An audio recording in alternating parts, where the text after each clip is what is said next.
masih bersama saya Kak Rebot di acara Kongres Kongkong nggak beres-beres yang mengulas tentang berbagai hal berdasarkan pengalaman saya ya. Kita akan membicarakan tentang pasang surut dunia perburungan yang kita cintai ini, yang sekarang ini semarak ya, laber ada di gang-gang sudah ada sampai ke pemukiman itu gimana sih? Begini, saya itu datang ke Bandung itu tahun 90. Usia saya, kelahiran saya itu tahun 73. Kelahiran, berarti usia 16 tahun, 17 tahun ya. Saya udah ke Bandung. Pertamanya saya bukan di dunia perburungan, saya kerja. Saya mulai terjun katakanlah merintis itu tahun 94 ya. Berarti usia saya baru 21 tahun. Yang lain masih main, saya udah merintis usaha pada saat itu ya. Saya pada saat itu hanya dagang atau jualan tangkringan, gantungan, ya, produk pada saat itu belum ada. Dan pada saat itu burung yang rame itu hanya burung impor, kenari, poksai, wame ya. Kalau burung lokalnya murai, malah yang dominan itu wame. Kalau murai udah lumayan ya. Lombanya pun belum terlalu semarak seperti sekarang, karena yang pada saat itu yang bisa menyelenggarakan lomba itu hanya BBI, jadi nggak ada ladber seperti di gang-gang itu kan. Dan lomba itu juga seminggu sekali. Contoh kalau seandainya di Jawa Barat itu ya ada Pengda cabang PBI, ada Cirebon, ada Sukabumi, ada Bekasi, ada Bandung. Jadi kalau ada lomba di Tasik, ya seluruh Jawa Barat ada di Tasik. Orang Sukabumi, orang Cirebon lombanya ke Tasik. Begitu juga kalau ada Sukabumi, orang Cirebon ke Sukabumi gitu kan. Itu untuk skala regional. Kalau skala nasional, lomba di Bandung, orang Surabaya datang ke Bandung. Begitu juga kalau di Surabaya ada lomba, orang Bandung datang ke Surabaya, itu kalau skala nasional gitu kan. Ya, tapi pada saat itu tahun 94 saya belum kenal lomba, saya hanya tahunya ke kios-kios burung ya. Tapi saya tahu bahwa pada saat itu yang ramai adalah burung wambi ya. Udah bagus, tahun 97 itu mati suri juga karena krisis moneter kan. Krisis moneter pada saat itu, wah harga itu bisa naik 3 kali lipat. Saya bikin kerodok dari model kain berapa 10.000, harganya naik jadi 40.000, 50.000. Itu ya ada kontraksi ya. Dalam rentang waktu 3-5 bulan pasar kaget dari harga sekian jadi sekian, itu kaget gitu kan. Tapi tahun 2000 itu sudah semarak lagi. Tahun 2000 dengan bergantinya tahun itu jenis burungnya juga beda juga. Tahun 2000 itu atau 99 2000 saya ingat itu tahunnya anis kembang ya. Anis kembang pada saat itu kalau baru ngerilik aja harganya 2 juta gitu kan. Malah sebagian ada orang kalau punya anis kembang menjadi kelanganan, bisa menjadi rumah jadi membawa berkah gitu pada saat itu kan. Anis kembang, ternyata anis kembang itu tidak bertahan lama karena dia itu ngambilnya mudah hutan, banyak yang mati, nggak bisa eksis gitu kan. Tahun 99 itu ya, itu 2000 pada saat ramenya anis kembang ya, anis merah harganya murah, hanya sekitar ya 25-50 ribu, karena belum menjadi burung papan atas. Yang papan atas tetap wame masih rame, wame karena pasokan dari RRC itu masih banyak ya. Murai masih lumayan, kenari masih lumayan. Kalau burung-burung lain model kacer, pentet, kacer cepet hijau itu kalau di lomba masih namanya campuran lokal, karena pesertanya mungkin hanya 10, pentetnya, kacernya 10, jadi digabung gitu kan. Masih campuran lokal namanya pada saat itu ya. Kalau saat ini nggak ada namanya kelas campuran lokal kan. Ya. Itu merangkap rame dari tahun 2000, 2002, 2003 kena pasang surut lagi pada saat itu, yaitu orang ada hobi namanya anturium, gelombang cinta. Ya. Perburungan down karena orang-orang burung itu beralih ke anturium. Mereka itu beli 500.000 dijual 2 juta, yang daunnya berapa gitu kan. Tapi karena dibudidayakan mudah, disebar bijinya keluar ribuan gitu kan, jadi hancur, jadi nggak ada harganya.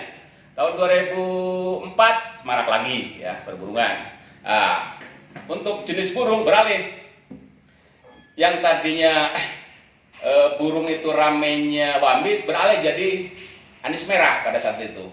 Sampai penyisian, kalau zaman PBI dulu penyisian sampai A, B, C, D, nanti diambil berapa burung, ada ini kelas, ada juara madya, juara utama. Jadi pada saat itu fenomena anis merah. Anis merah itu ramai dari tahun 2004 sampai 2008 ya.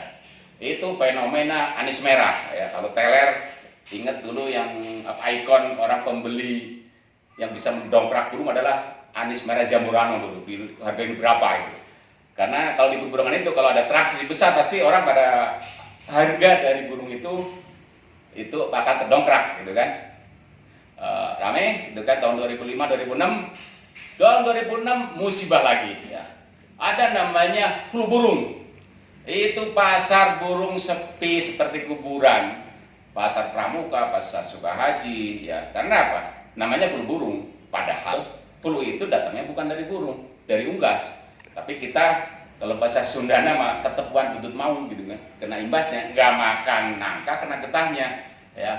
Di Jakarta itu diekspos di televisi, burung-burung itu dibakar gitu kan. Saya miris sekali. Omset mungkin kalau sebulan 100 juta tinggal 10 juta ya. Itu berjalan waktu hampir 1 tahun. Tahun 2006 lah itu setelah agak reda, itu orang udah cuek gitu kan tentang flu burung ya.